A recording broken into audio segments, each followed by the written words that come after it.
2 has entered the podcast.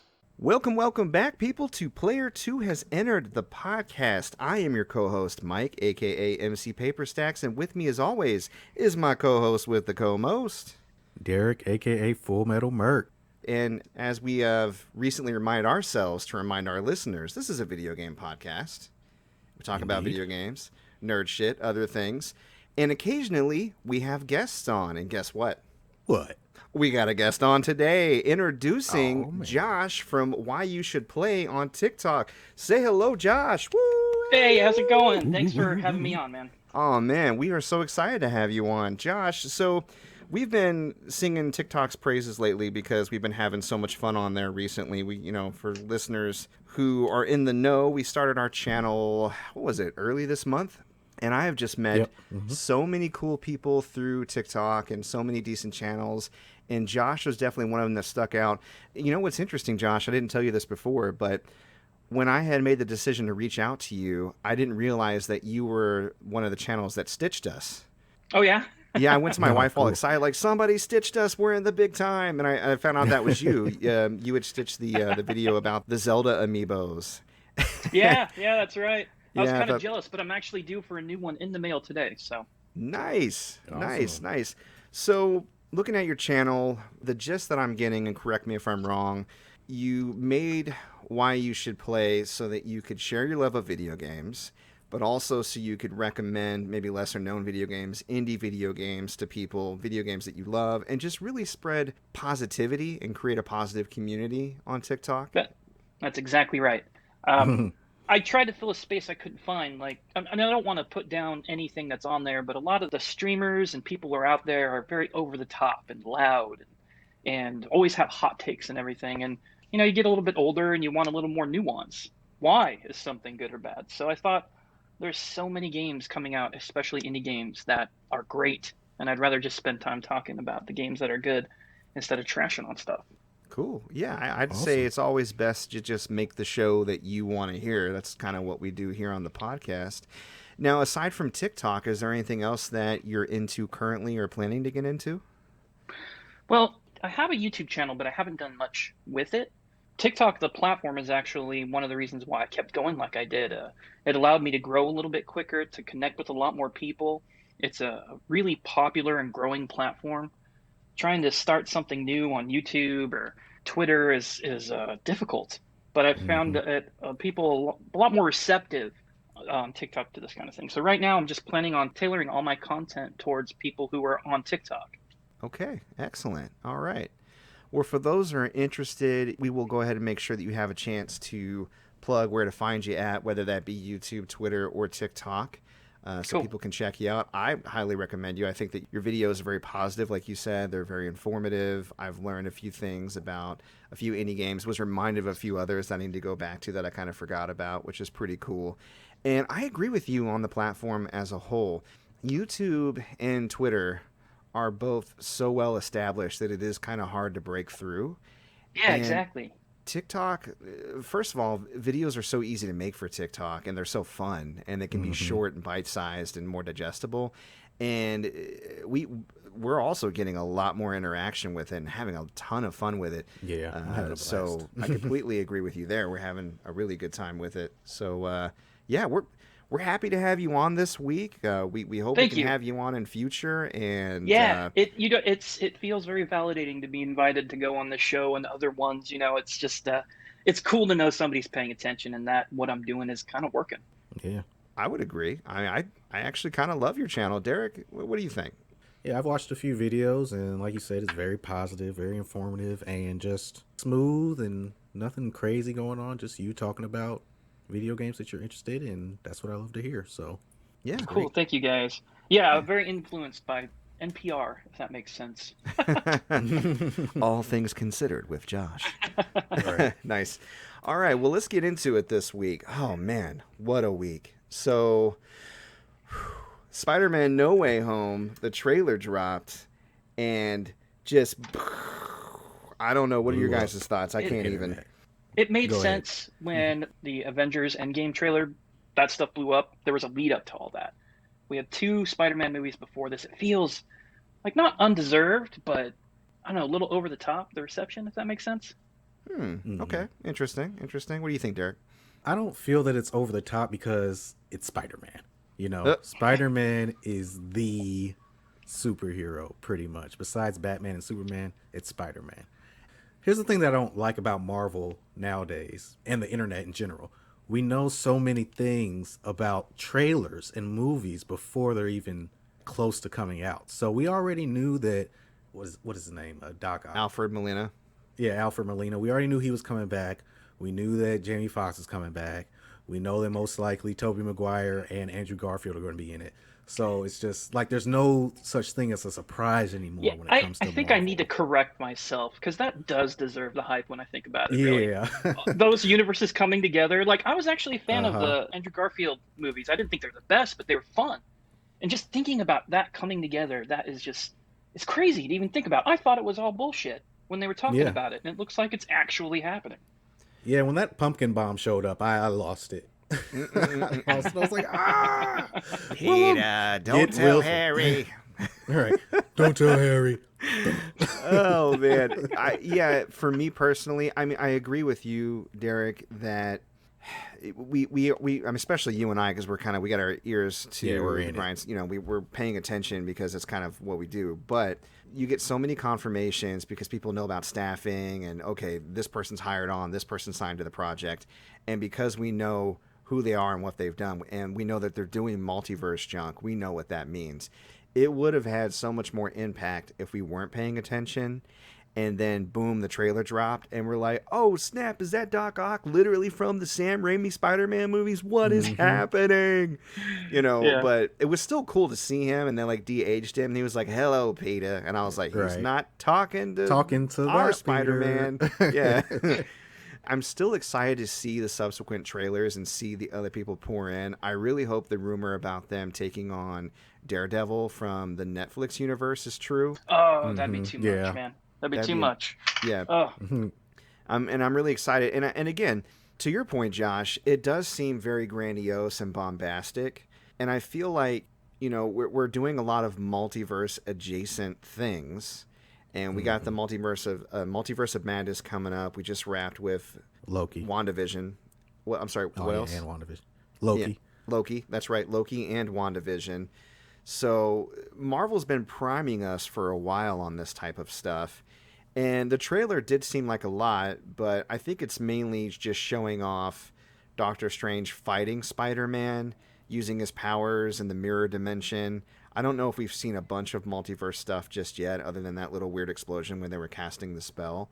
But I'm really keen to see what's next. I think we're going into Secret Wars. I mean, we got a lot of Skrull stuff happening. Everything's happening. I mean, where do you go from Infinity War? I think this is it. You know what I mean? I know. And I'm wondering. Well, the X-Men, when they show up, that'll be a big deal. True. I'm wondering if it's going to take us another 20 movies to get to another Infinity War type situation, because we didn't get Thanos until how many movies was Avengers in? Like 6, 7 movies? It was 10 years, really. I mean, we saw him, but we didn't really get him, like stepping up. Yeah, the first Avengers, like, that was when we first saw him. So I don't know if they're making Kang the big villain. I don't know if the Celestials are like, there's so many things up in the air, and I can't wait. Yeah, it's an exciting time. Riri was confirmed. Riri Williams is confirmed to show up in the next that's right. Black Panther movie. So we already got her She's lined confirmed up. to be in Black Panther? Yeah, she's confirmed to be, to actually be Awesome. introduced in the next Black Panther, which is weird because she's American, but whatever. Maybe it has something to do with her winning a scholarship or something, and Tony Stark's no longer alive, so maybe to get the tech she needs or the funding she needs, it's through Wakanda, maybe their outreach program in America. No idea how they're going to play that out. But that's cool to see the next Iron Man already queued up, and Love and Thunder's coming. I mean, there's just Blade. There's so many things that I'm like super excited about. And lately, Marvel, for all their faults, and they have some. Not everything's perfect, but they've been pretty solid. So I'm excited. I'm expecting to have a lot of fun with this. It's only in theaters, which means I will not be seeing it when it drops. Because I don't mess with that COVID. I don't care who it is, not even for Spider-Man. I haven't been to a theater in 2 years. Exactly. But if they come to their senses and release it on Disney Plus or Blu-ray pretty quickly after it hits theaters, that's where I'm at. So I will definitely be checking that out. All right. Well, speaking of checking things out, Derrick, I got to catch up with you this week, man. How are things going? It's going pretty good, man. It was a very good week for thrifting and just fun things all around. I just want to share a few things that I got this week. I picked up Naruto The Broken Bond on Xbox 360. That's an Xbox 360 exclusive. Sequel to Rise of Ninja. I actually, on TikTok, I made a video about where I found Folklore on PS3. Saw that. Good stuff. Oh, I saw that too. I was like, I was like, oh my God. Oh! I love TikTok because I feel like I'm right there with you when you're thrifting. It puts me in the moment, the excitement. Yeah. And I also visited a local video game chain, and there was this game, and it just said Fighting Edition on the spine. And I was like, what is that? I don't know what that is. And I looked at it, and it's actually a Region 2 PAL exclusive combo pack it's got Soul Calibur 5, Tekken Tag Tournament 2, and Tekken 6 all in one case. What? Wow. And it's just, it's all three. And it's sealed. Yeah. Oh. So it's really cool. I was like, I get that for myself. That's really cool. Is that 3 discs? Well, I believe so. Yeah, I think it's 3 discs. Okay. I'm not a big fan of Soul Calibur 5. That was where they kind of dropped the ball to me. But Tekken Tag 2 and Tekken 6 are just masterpiece. The last thing I picked up was my favorite thing. I told you about this, Michael. I found a replica Skyward Sword Master Sword at the pawn shop. Ooh. For cheap, too. When you told me how Yes, much it it was was like- and that it was metal, I was like, buy that sword. Yeah, it was literally. I'm keeping it for myself. It was $35, and I think this is like $120 sword. Easily. $35. Yeah. Yeah, it's huge too. So I have the Master Sword. I have the Red Queen from Devil May Cry, Nice. and I have the Kingdom Key from Kingdom Hearts. So I'm All right. slowly building up my video game sword collection randomly. Shibuya, sword call. Sword. My name I'm gonna is do Mike. a TikTok on it. Yeah, I got some swords. Yeah, I Yeah. got a gunblade. Yeah, and I got Twinkle and Icing Death. Shibuya. You should have said, "Now show me Shibuya yours." sword call. His name is Josh. Where? He's got some I don't got it. swords. I got- What sword you got? I don't have any swords. I just have a bunch of Shibuya. amiibos. You ain't no nerd. I could have swore you was a nerd. Right? Yeah. You gotta have much of a swords. Yeah, Come- not much gotta of a get your collector, sword like- game. Cancel up, the man. episode, Josh. Come back when you have a sword. All our guests have Right. to have swords. What are you doing? King Wait, Douglas I just do picked up have- an anime sword. Come Well, on. what do you I have? do have the head of a unicorn on my wall, and the horn is kind of like a sword. Okay. Judges, That it kind counts. of works. It counts. Yeah. You can Okay. murder somebody He's with it. It got a counts. name and Right. everything, so Let me ask What's you a his name? question. Oh yeah, go ahead. What's his name? Magellan. Magellan. Magellan like Magellan. Let me ask you a Awesome. question, Josh. If you were to get any replica sword that could possibly exist, what would you get? God, man. I mean, the first thing that comes to my head is the Buster Sword. Nice. Of course. Nice. Like- Full, like life Full size and everything? Life size, Woo! heavy Mhm. enough to carry some weight to it. That would be my first one. that I Like would think 300 of. pounds on that boy. Right. I know, right? Bustasaur, Masamune, all that good stuff. Ooh. Yeah. Yeah. I think Anyway. I would get I would do one bigger. I would probably get the Dragon Slayer from Berserk. Oh. Oh, Huge slab of iron. I'd have to put that in a pickup truck. Yeah. Right. Get some friends to help you with that one. Yeah, Dragging it down the stairs. Just ka-choo. Well, if there are any Right. demons in those stairs, they're dead now. So are my Right. stairs. All right. Well, Every other step got dips. we have derailed. Thank you, swords. Right. Well, that sounds awesome, man. Anything else going on this week? Yeah, so Nora starts preschool on Monday. Little and baby. I feel a certain way about it. You feeling a man. certain type She of had way her- about it? Yeah, she had her last day at daycare today. And she's been at the same daycare since she was like 6 months old. So it's like all these kids, I've bonded with all these kids, and they're like, Uncle Derrick. Yeah, what's we up, know Uncle you Derrick? have, Look 'cause at you're this. sick Look what like I every can other do." week. Right. That's hard, man. I remember that. I was just right before the pandemic hit. My son's daycare closed. Oh. And so all these kids that he was friends with and the lady, I still talk to her. You know, you get close to those people. Mm-hmm. It's a rough Yeah. one. It's tough.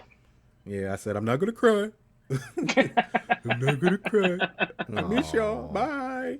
Yeah. So yeah, but she's really excited. She also got glasses. She got a prescription and she got glasses, and she does not like to wear them, even though she picked them out. They're little pink Ray-Bans. They're so cute. Cute. And now everybody in the house wears glasses now, so All right. it's cute. She said she looked weird with them. I was like, no, you don't. You look beautiful, baby. Come on. Just get her a sword. That way that'll complete right. the nerve Get her a package. sword. Get your little baby sword. Yeah. And the last thing I want to talk about is just how helpful my wife has been to me in my figuring out what toys I actually have. So sometimes I buy a toy just because that looks like it's worth some money. So let me buy that. And I can't figure out what it is. And Vicky always figures it out. I had this Nihao, I forget the name of the show, but it's Nihao something. And the little figure is supposed to like move and dance and stuff. And it wasn't working. I put new batteries in it. And she said, here, give it to me. I said, okay.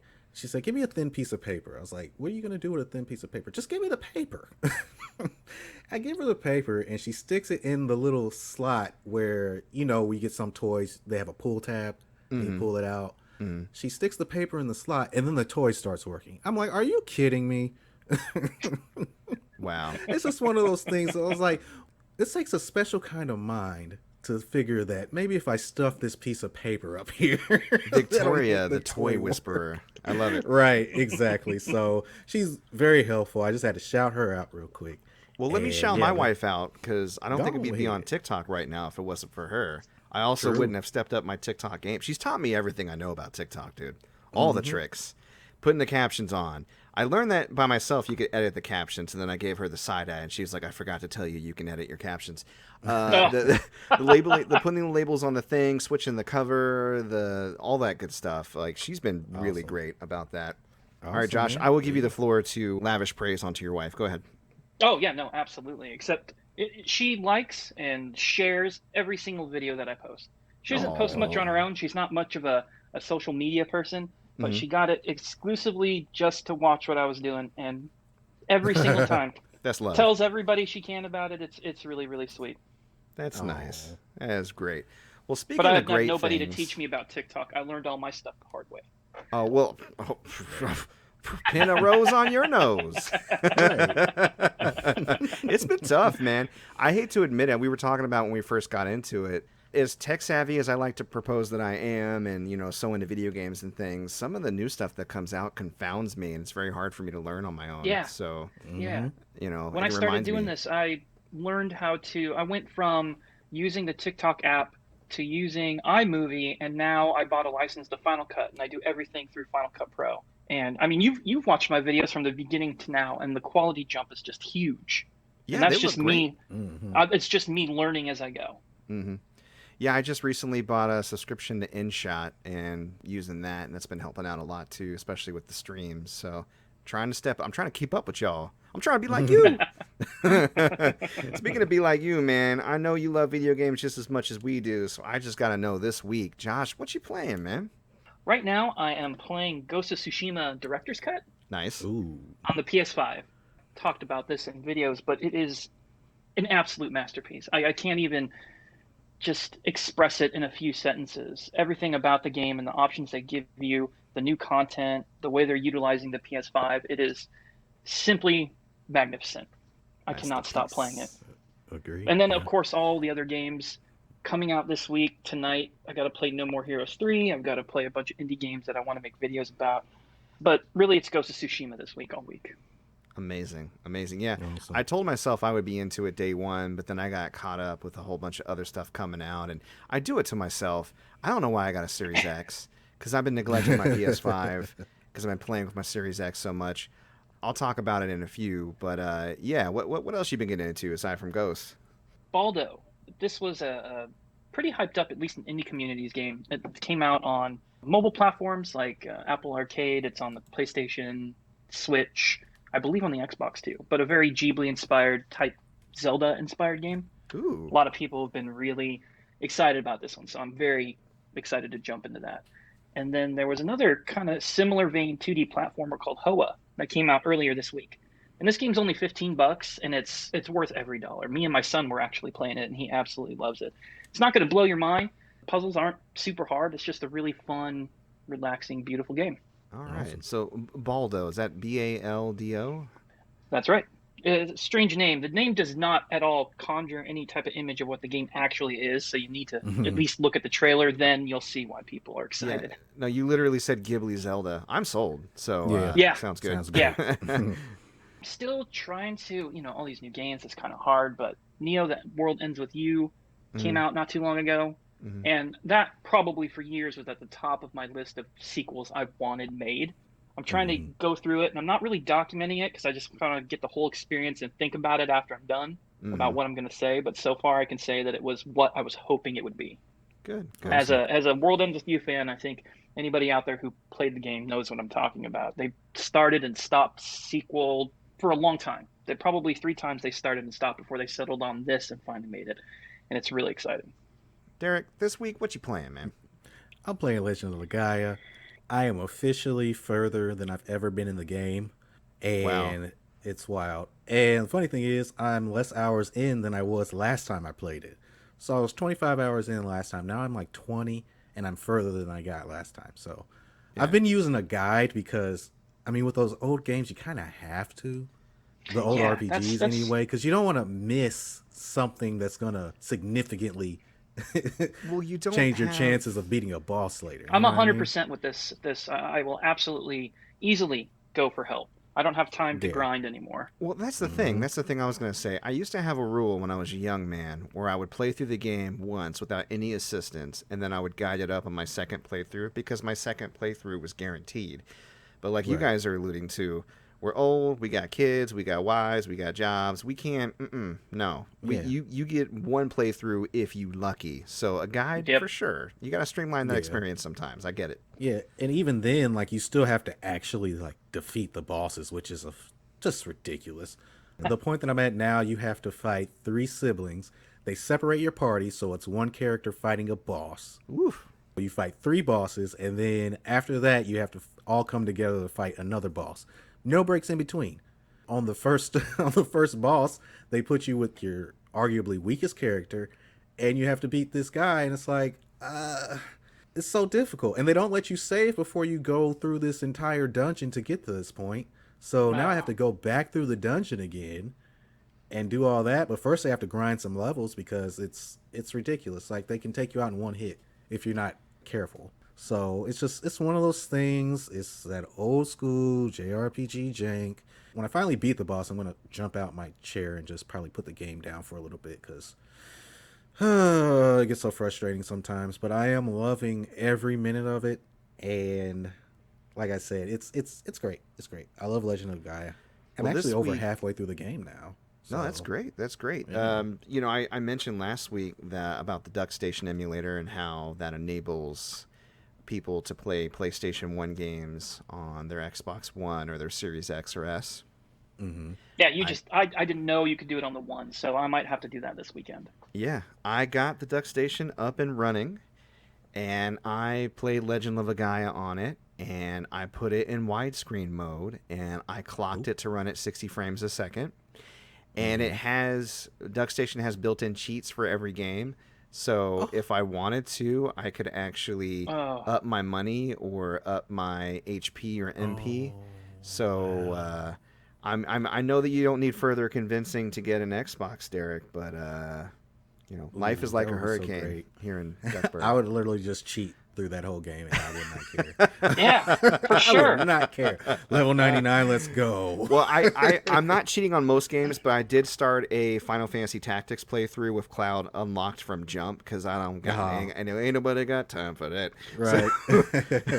But DuckStation is fabulous, and I also learned a few other things through the channel that I learned to kind of install it. I set my Xbox Series X on my network so I can actually get on my computer and access it through like what I enabled as the X drive, cute, and connect to my Series X in developer mode. It cost me $19 to purchase developer mode, but I got myself a file, and then I was able to move the DuckStation along with source all my games and move them on over to my Series X and play them. And Man, there are so many tools in DuckStation. There's, like I said, the widescreen hack. There's overclocking. There are ways to cut down load times even further, but it already cuts all load times in half just by default.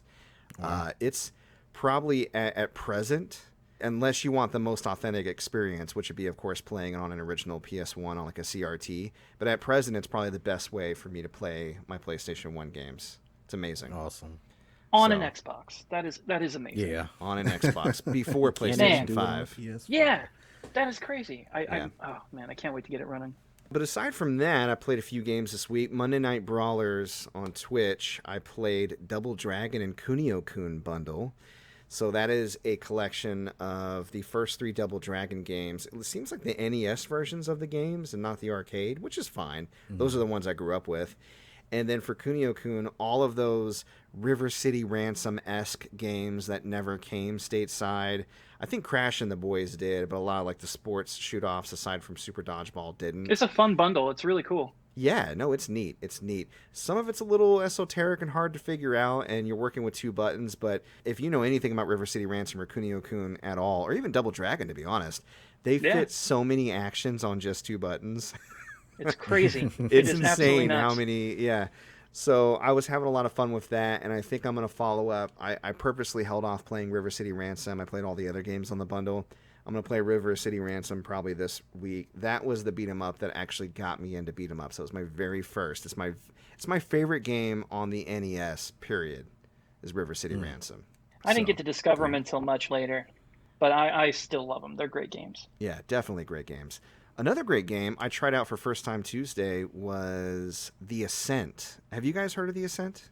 Yeah, I actually made a video about that one. It's honestly a ton of fun.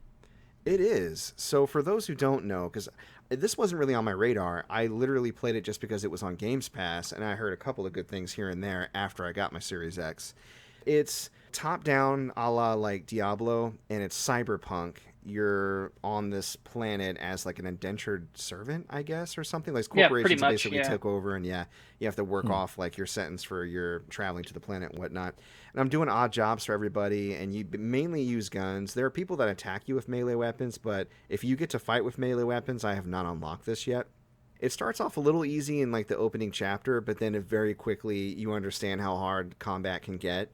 Just like any other RPG, you can put points into your health, your energy. You can basically install different attacks a la cybernetics, like Cyberpunk 2077, actually, a little bit. It's kind of even buggy like Cyberpunk 2077, but not terrible. Yeah, I was going to ask, did you hit any bad bugs while you were playing? Not any bad bugs. I hit a bug where a person just kind of walked through, like I was talking to a bartender to turn in some bounties, and a person kind of just waded waist deep into the bar while I was talking to him.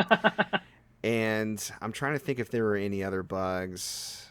Nothing of note, but I notated that one. I think another one while I was streaming, because I streamed it on Casual Thursdays too, because I had so much fun with it.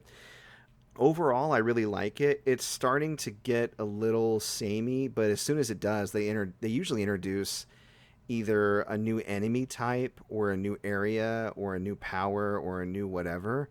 So I feel like there's a lot more for me to discover in this game as I go. And the combat is so fun. The thing I love most about the combat is they have kind of a cover-based system, but you don't lock to cover. You can crouch, right? And if you shoot while crouched behind cover, you'll just shoot at the cover. But if you hold down the left trigger, you'll actually aim your gun over the cover. So you can essentially keep yourself guarded from fire and shoot at enemies from the cover. And that's really how you're going to stay alive, especially when you get in a firefight with, multiple people shooting back at you.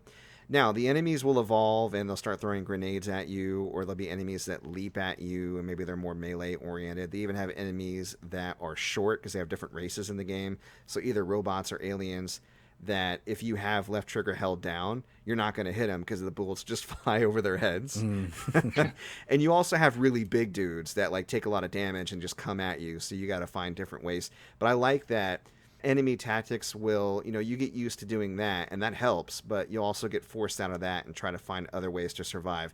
There's constant things in the environment that can help you, things that explode. You can hack machines to get health for free or just shoot and blow them up. There's some gambling aspects I saw where you can kind of gamble money And every car or motorcycle you run past, usually you can open and take the change in their console, which is funny to me.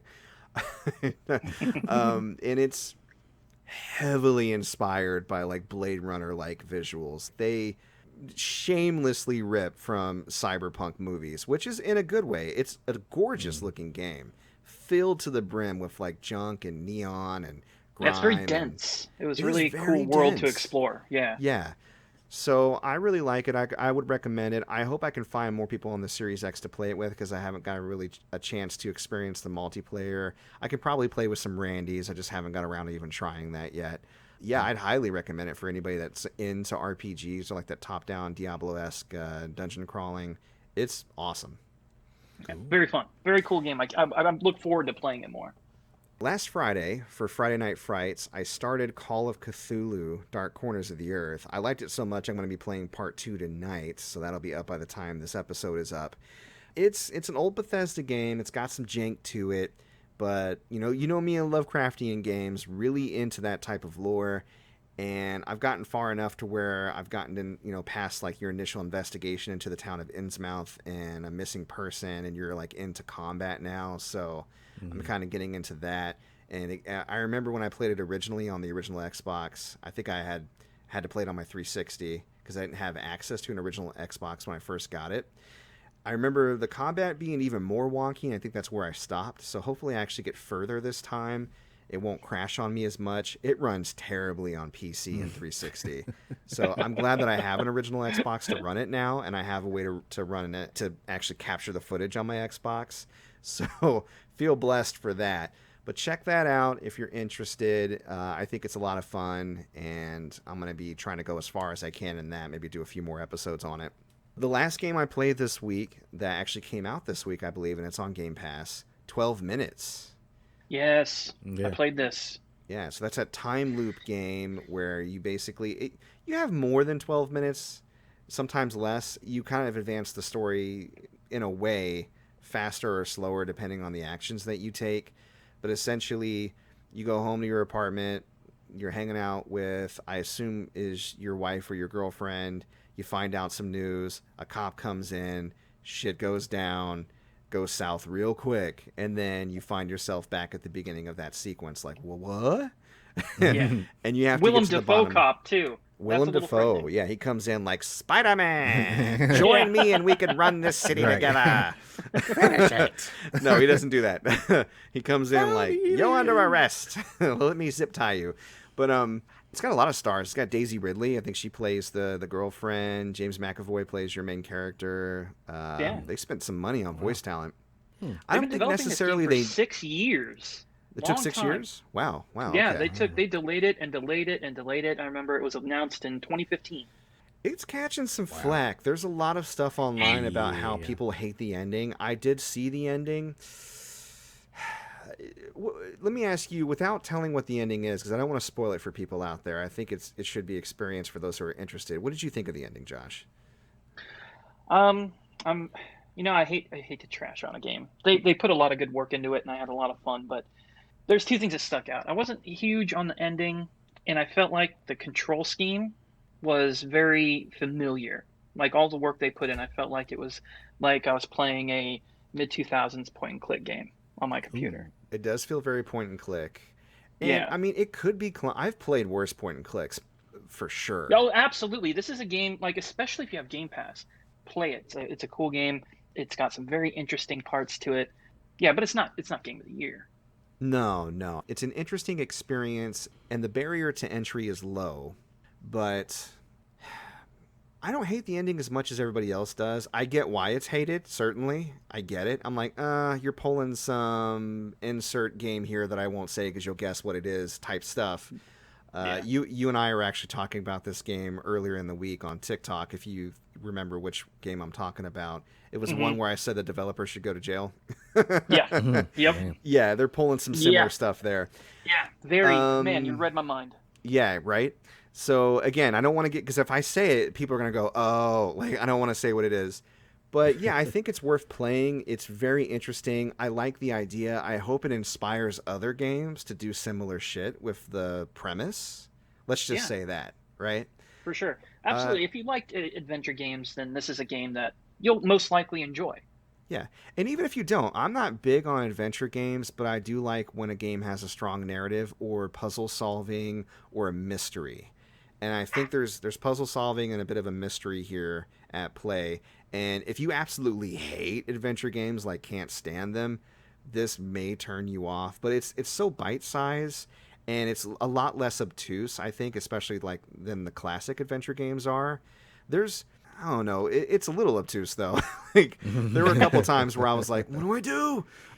Yeah, there was a couple situations. And that first time your character gets killed by Willem Dafoe's cop was just like, damn, like that felt unprovoked. Yeah, they definitely want to get you into the loop sequence pretty quick. And it did add a sense of urgency. Like, on the next one, I was like, oh, okay, I gotta figure this out. I'll give them that. Maybe that's what they were going for. But yeah, I would recommend it with caveats. You know, it's not going to be for everybody, but overall, despite the ending and some quirks, I enjoyed my time with it. Yeah, absolutely. It was cool. I don't regret any time with it. I had fun, and I look forward to seeing if the developer is going to support it post-launch or work on a new title. They could probably learn a lot of good things from what they did there. Definitely. Like, don't hire such expensive voice actors. Willem Dafoe's great. Seriously. But why though? I mean, go with Nolan North or something. I mean, it can't be as expensive, and that's top tier. Well, in a game this small with this little dialogue, I feel like you could give, maybe some lesser known voice actors some work, and they would do just as good a job. But again, I get it. They wanted something to hook people. There's a draw. People love Willem Dafoe. I get it. So, all right. Well, let's get on over to gaming news. Gaming news. Music's on the way, people. I promise music is on the way. But in the meantime, Fortnite. We don't talk about Fortnite much on this channel. We're an old man channel, or at least I'm an old man. I won't speak for anybody else. No, I am. I absolutely am. I'm old. Relatively, right? The reason why we're talking about Fortnite this week is because they had a very notable addition. Now, Fortnite's no stranger to IP guests. I mean, what was it, like Master Chief was in it, right? Or Samus? Mm-hmm. Yeah. Or Ryu, Travis Scott was actually promoted in it. Ariana Grande. We got real world people. Whole concert and everything. Yeah. Diplo, he was in it. Exactly. So the natural progression, of course, is we need to get a civil rights leader in there. And I mean, if you're gonna you got to get like the king of civil rights leader, the pop star, Martin Luther King. So, according to Epic, there's a new exhibit in Fortnite, which was created as part of a partnership with Time Studios. It teleports Fortnite players to D.C. 1963, a reimagined Washington, D.C., where they will be able to visit the Lincoln Memorial and the National Mall to hear King deliver his infamous 17-minute speech calling for civil rights. They say the experience extends with museum-inspired points of interest and a collaborative minigame quests that you can complete with others. These activities progress players through the experience and bring to life important themes of Dr. King's speech. We move forward when we work together. So, I have some thoughts, but I'm really curious to hear what your guys' thoughts are because I brought this story up before we started, but didn't really get your take. Josh, what are your thoughts on MLK and Fortnite? I can see the intent behind it, and the intent is that's great, but I don't know, something about it feels disingenuous a little bit. Oh yeah. In a game that's constantly with Epic behind it, and I mean there's layer upon layer why that I feel that way, but really it just feels, I got to tell you, it was a very strange moment when I turned on my PS5 and I saw that little news story that said time and Fortnite, and I was just like, what the hell is this? Yeah. And I did not feel like anything about it was going to be good.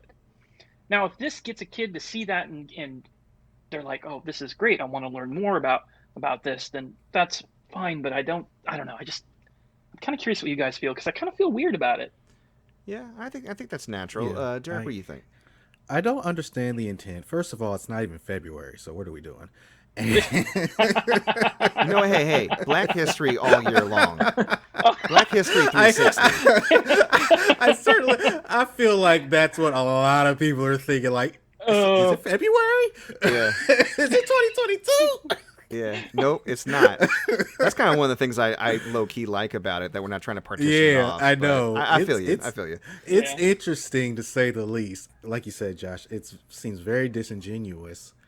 I don't really understand the intent behind it. I don't. Okay. I don't know. Well, I'll say this. They did work with the King estate and got the go-ahead, full, complete cooperation. And I think Okay. they made a statement, that's cool. something to the effect of, if this gets King's message out to a younger audience in an interactive way, we're constantly seeking ways to get his message to new audiences. We support it, right? Which makes me feel a little bit better. It's really easy, especially when it comes to like large multi-billion-dollar corporations, to be like, what's your thing? Pandering. Because one of the things that's often overlooked about Dr. King is he was a socialist. Absolutely. Thank And you for saying that. He warned of white liberals. He warned of people who take his words and pretend to care about them, but then follow it up with hollow action. And I'm not saying this is one of those hollow actions, because like you guys have mentioned, this could be a good thing. This could get the message out to somebody new. And when it comes to education, sometimes you got to meet kids where they're at, and kids are on Fortnite. So I don't want to curmudgeonly like shake my fist at a cloud and say, Yeah. "Ooh, Fortnite is bullshit," even though in my heart of hearts I kind of feel like it is. But again, not to poo-poo it for other people. It's kind of an interesting thing. I really do like the history mode and stuff that they've been putting in Assassin's Creed lately, and that's actually been used recently in universities and schools, and I think that is just dope as fuck. I think that's really, that's cool. That That's would really have cool. like I would woke me up in history class. They're like, "Today we're gonna take a virtual tour through Rome." I'm like, "Fuck yes!" So I think I'm 80-20, 80 support it, 20 like, but again, it's not for me. This isn't for me. I've had my run-in with civil rights and that education, and it was presented to me in all the ways that were available at the time, some good, some bad, right? And then I got, the re-education when I was older, because again, a lot of the history we learned as children, especially from our generation, was most certainly whitewashed. Absolutely. And a lot of people are having, especially a lot of white people, they're having a reckoning that a lot of, people who have already been through it or have loved ones that have been through it have known for a long time that things are screwed, and it's not just surface level. We need people of color in positions. It's systemic. It's policy.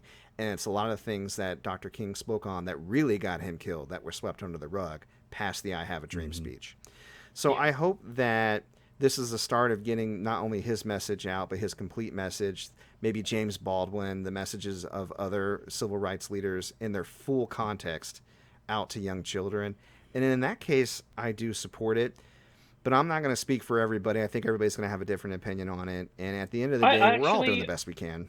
I agree with you. I think that this conversation we're having right now is probably very similar to what they had over at the studios who make Fortnite and Epic.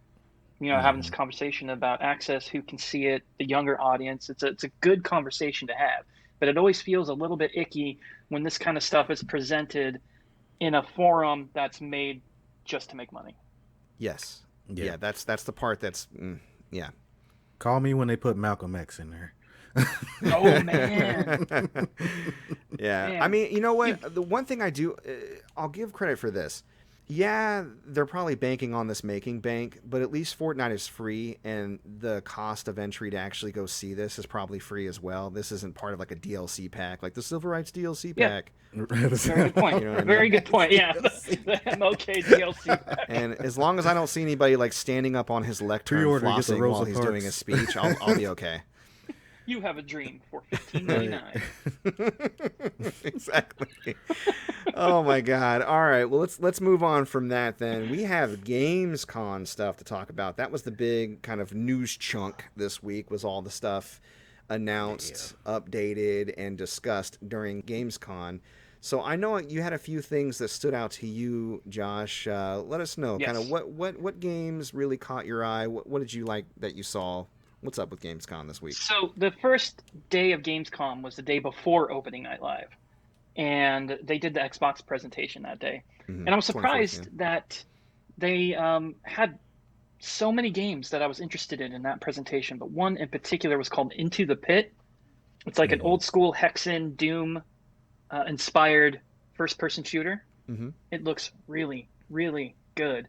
And it's very hard to look up because when you Google Into the Pit, you get a million different things that have nothing to do with the game. So you got to do a little bit Right. more digging. But this is coming out on Game Pass in October. And that was a really, really cool look. And then we got the launch trailer for Psychonauts 2 later in that same show. Mm-hmm. A lot of cool stuff about Dying Light 2. And just, oh man, it was stacked. Not even talking about opening night live. That was a really, really good presentation. Yeah, as far as Into the Pit, I have an opinion on that. It looks cool, and again, it's got that Cthulhu bullshit that I love. Yeah. What I didn't like about it, and I recently commented on one of your TikToks. You probably didn't see it because I commented today. It's too colorful. I like color in games, especially when it's used well, especially when it really vibes with the art design. But this just seems like somebody heard games are not colorful enough, and they just went, how can we pump this game full of as much color as possible? Like every power you have has a neon rainbow color attached to it. So one of your hands is purple, the other's yellow, one's green, one's blue. And then everything you shoot out sparks of varying color, and everything explodes in color, and everything's colorful. And I feel like this would do better with a more kind of goth or underworld red tones, blood tones type of aesthetic, maybe greens. It's too much of everything. And it is a lot. It detracts a little bit, I think, from the art direction rather than adds to it. That's just my personal opinion. Now, does that mean I won't try it out? Hell no, I'm still going to try it out. It looks cool. But I wish they didn't just barf Skittles all over the screen the whole time, is all I'm saying. There's a lot going on, for sure. And it was a small clip, so, it's Yeah. going to be hard until I actually get my hands on it. But it's coming out pretty soon, so we'll find out. True story. Speaking of horror-themed stuff, though, you had mentioned Blasphemous. That was on your radar, too. Yes, so after they did the amazing indie showcase, which was like an hour and a half of all indie games, and I don't think they opened up with it, but very close to the beginning, they showed this amazing animated sequence in the world of Blasphemous for promotion of the new DLC that's coming out later this year, and it's free.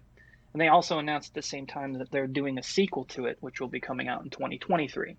And I don't know if you guys have played this game. I'm old enough now to where very few games I play them and go, wow, I have not seen this before. This is really cool. And Blasphemous did that with its art style and its subject matter. It was just, it's so many Metroidvanias out there. This was one that really stood out. It's beautiful. I bought it. I actually bought it on limited run. I have a physical copy. I played through, I want to say a few hours, and the similarities to Dark Souls were too much. Like the parts of Dark Souls I don't like.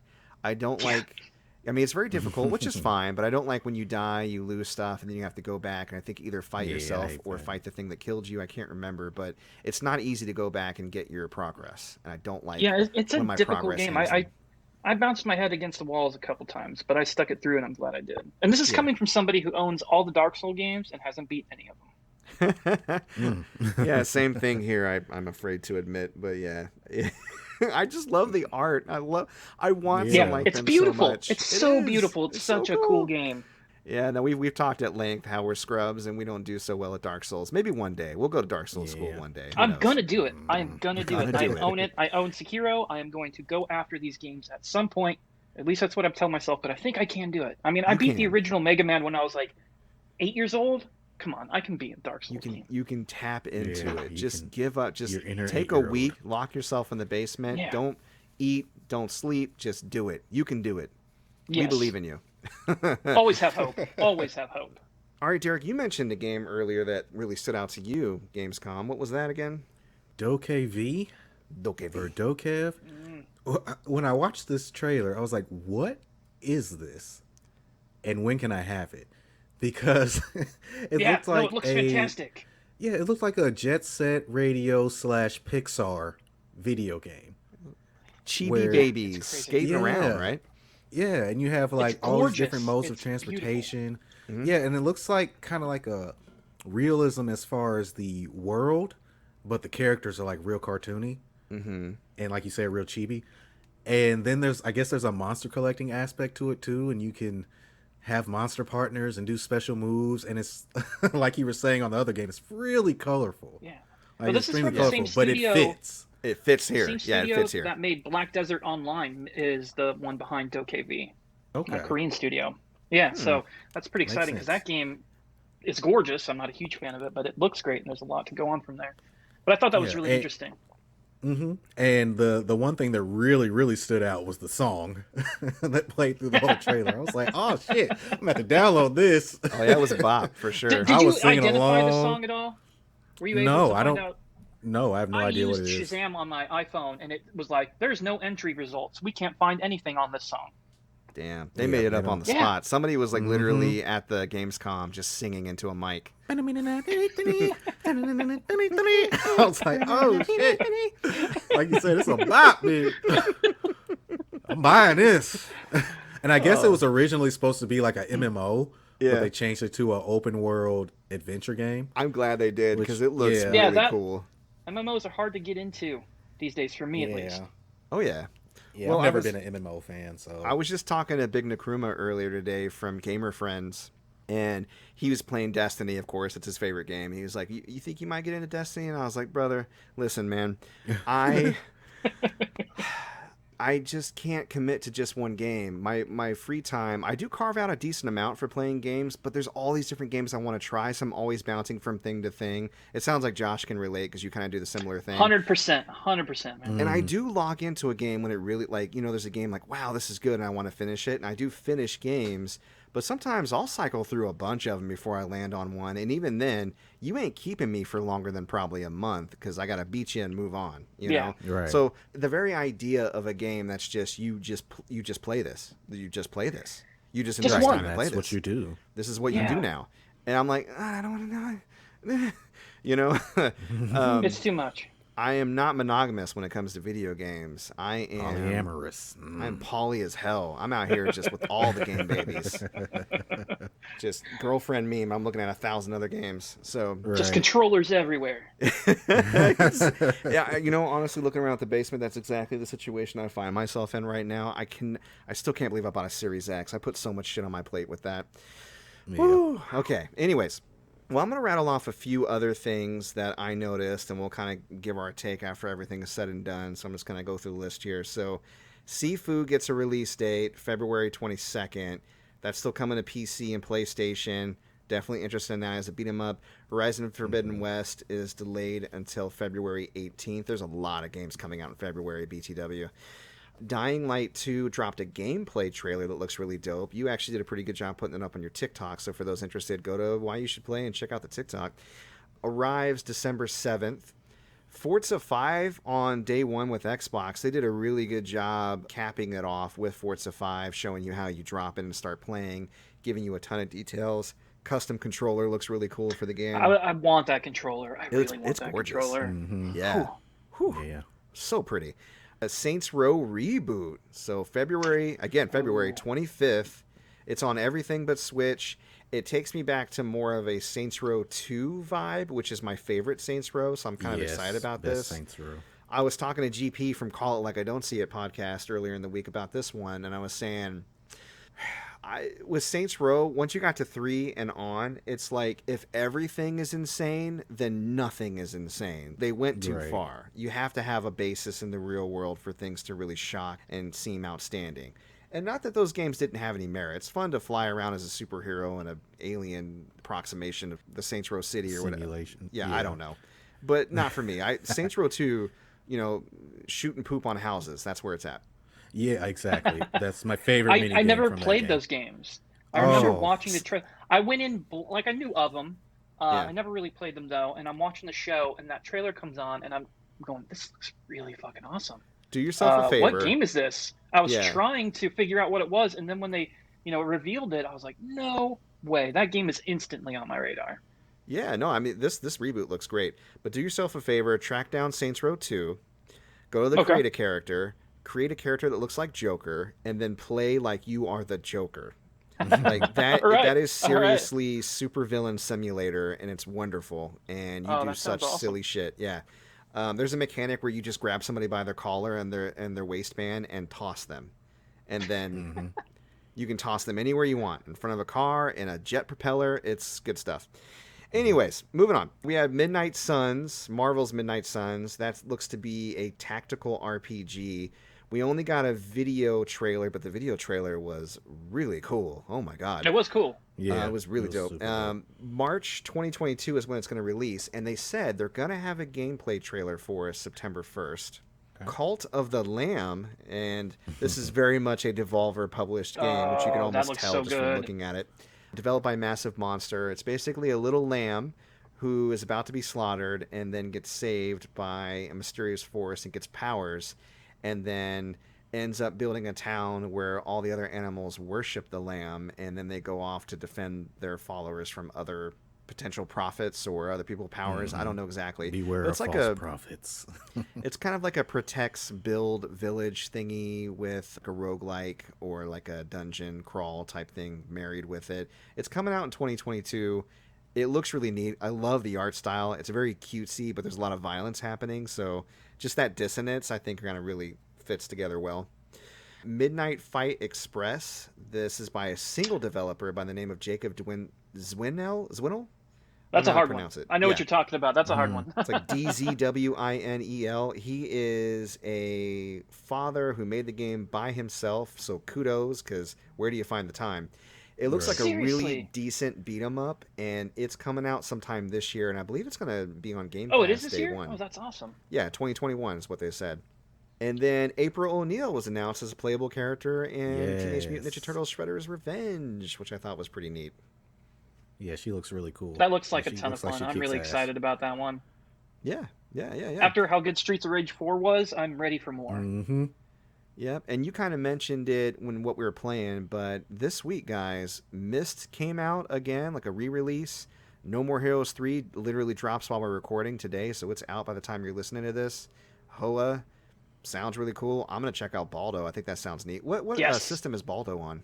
It's on I'm not sure if it's on Xbox, but I know it's on PlayStation, Switch, and it's also on Apple Arcade for Apple devices. Interesting. Okay, I'll have to check it out for sure. It sounds dope. Speaking of sounding good, we got people who think we sound good, and they decided to write in questions for us in a segment we like to call Listener Questions. Now, this week, we get the triumphant return of Ron B., my friend, your friend. We know him and we love him, and he had a question about co-op games. He writes in, I finally got around to playing It Takes Two with my oldest son. I got it for his birthday, and we've been playing it all weekend. We both love it. Love to hear that, by the way. That game is amazing. Derrick and I had a great time. I feel like we really bonded during that game. I feel closer to him, and I think we're going to save our marriage because of it, so that's good. Right. I know about A Way Out. I'll likely pick it up soon, he says. So besides A Way Out, I'm wondering, is there any other games like It Takes Two that are good that you or Derrick could recommend? So I'll include you in on this question, of course, Josh. And I'll ask you first. I know we were kind of lightly discussing this earlier as a topic that we were going to bring up. Did you think of any co-op games that either a father and son can play, or just good co-op games in general? I've actually got a few that I've had time to think about it. The first co-op game my son really played with me was Minecraft Dungeons. That was a really fun game. That it was the control style was easy enough for him to understand, but for a more experienced player, it was a fun grind. So that was one that I really liked. Sackboy for the PS5 is another really fun game that's co-op with a partner, and you can do it online too.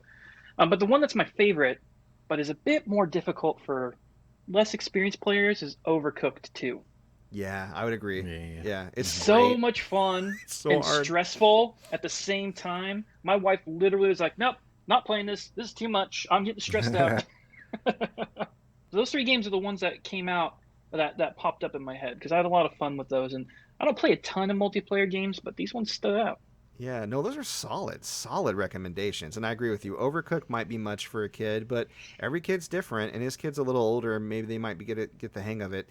What about you, Derrick? You think of any co-op games to recommend?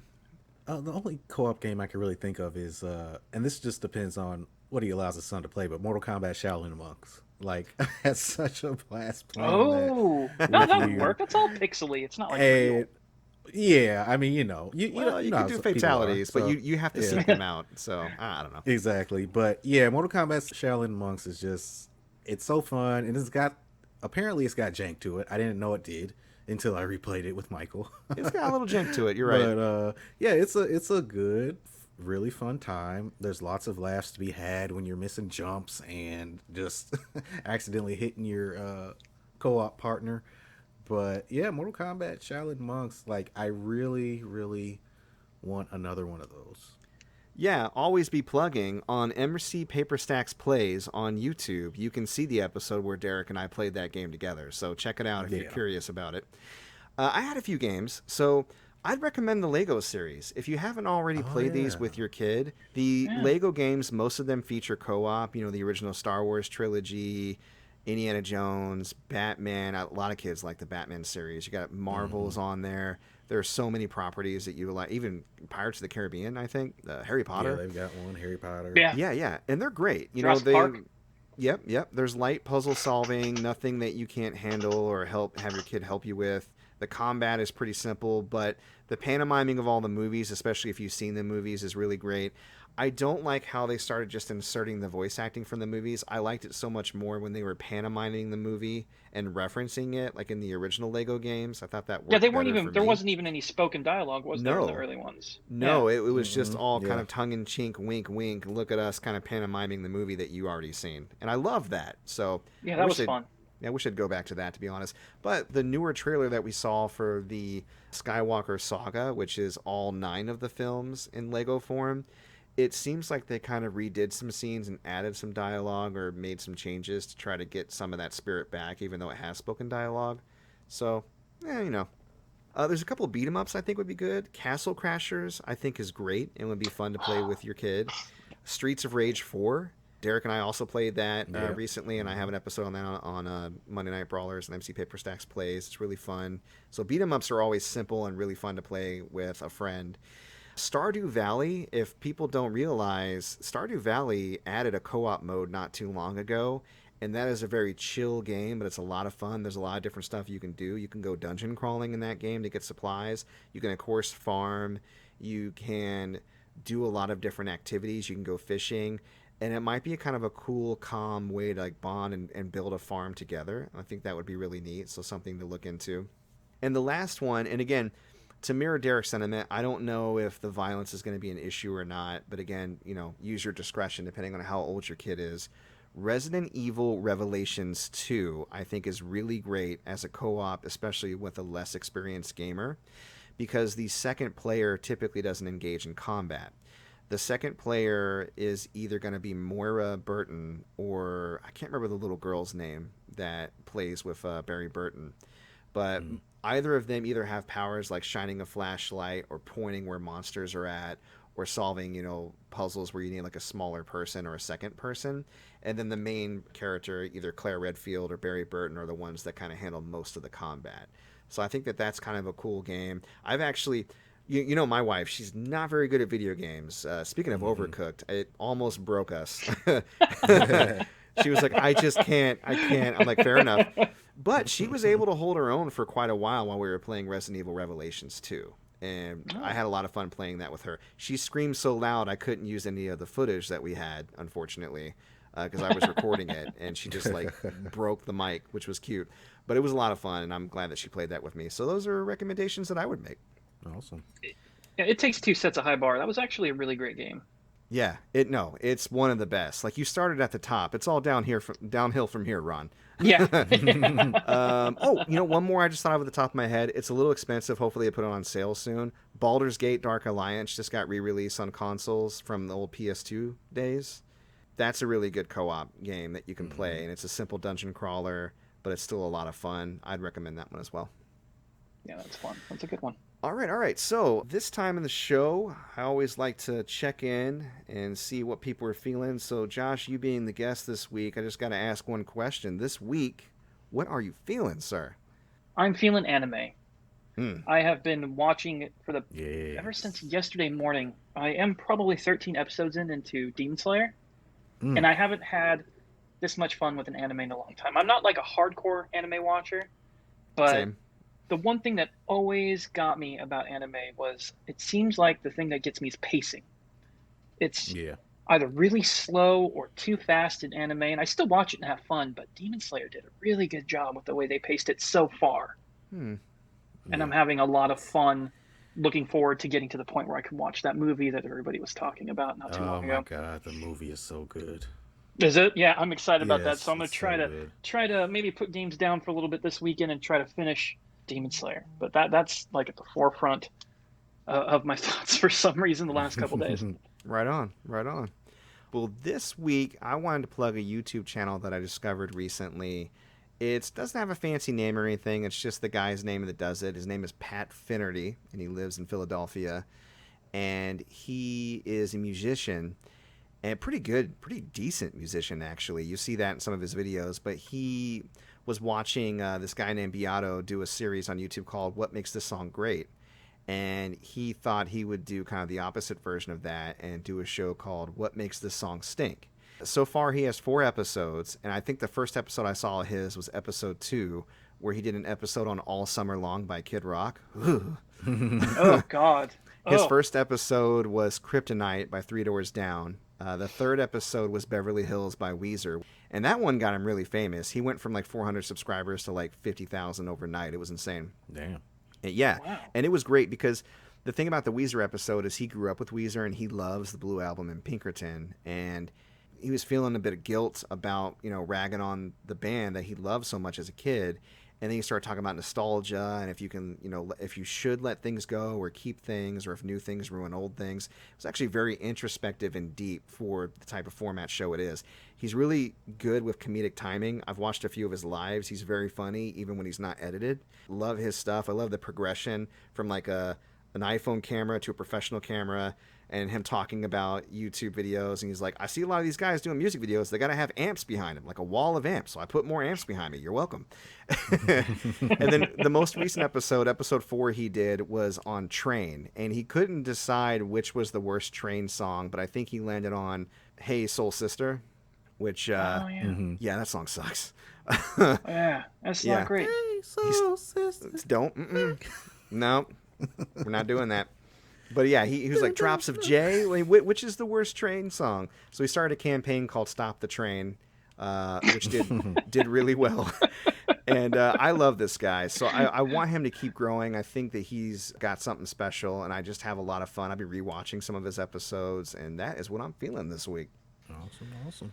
All right. Well, we're going to take a quick break to give a little love to our sponsor, Anchor. And when we get back, we will close it out. So please stay tuned. I want everybody to know where you can find Why You Should Play, because it's a great channel that I highly recommend you check out if you love video games. Stay tuned. All right, and we're back. What a great ad that was. It's the same thing I say every week about that ad. Perhaps somebody else will sponsor us someday. Anyways, Josh, I gotta let the people know where they can find you. So please take this opportunity to shamelessly plug where can people interact with you at. Let them know where they can find you on all the socials, please. All right. So really mainly I've been only working on TikTok. The platform kind of moved me towards it, and I've been learning with it, and things are going really well. So at Why You Should Play at TikTok, pop in the comments, DMs. I respond to everybody. The following's growing, but still relatively small. I do have a few videos at Why You Should Play on YouTube, but they're just gameplay videos. Not a ton going on like the TikTok content. But that's where I'm focusing everything now. That's going to grow in the future as the counter for followers goes up. I'm going to start learning and branching out with some new ideas. But really, TikTok's going to be my focus. That's the best place to find me. Excellent. All right. And Derrick, you had some sweet pickups this week, man. If people are trying to find them or get at you and go, hey, let's cut a deal, where can they cut a deal with you at? They can check out the eBay store at ebay.com/str/gamergoodies and more. They can check me out on Instagram or send me messages at gamergoodiesmore, and on Twitter at goodies_more. Awesome. And as far as the show, of course, you can find us on all the socials. Facebook.com/Player2 has entered the pod. YouTube, Player2 has entered the podcast. You can find us also on TikTok. TikTok.com/@Player2 has entered the pod. And you can find me personally on Twitter. I'm at Mike Peterson AL. You can find me streaming on Twitch, twitch.tv/MCPaperstacks. I do brawlers, horror games, and play games for the first time. Do some casual stuff. That's Mondays, Tuesdays, Thursdays, Fridays. And I archive all of those on a separate YouTube channel, MC Paperstacks Plays. our main hub, we're uploading episodes every single Sunday, people, straight to you. So you can find us at anchor.fm/player2 is the pod, or listen to us wherever podcasts are available. That includes Breaker, Google Podcasts, Overcast, Pocket Cast, Radio Public, Apple Podcasts, and Spotify. You can also email us if that's your bag at mcpaperstacks@gmail.com. Questions, stream suggestions, you want to get on the show, you want us to talk about something, let us know. We're happy to interact with you there as well. And that, ladies and gentlemen, I believe is going to be our show. Look in the show notes for those links that Josh mentioned if you want to locate him, and I highly recommend you do. We appreciate you, we love you, and we will see you next week. Bye-bye.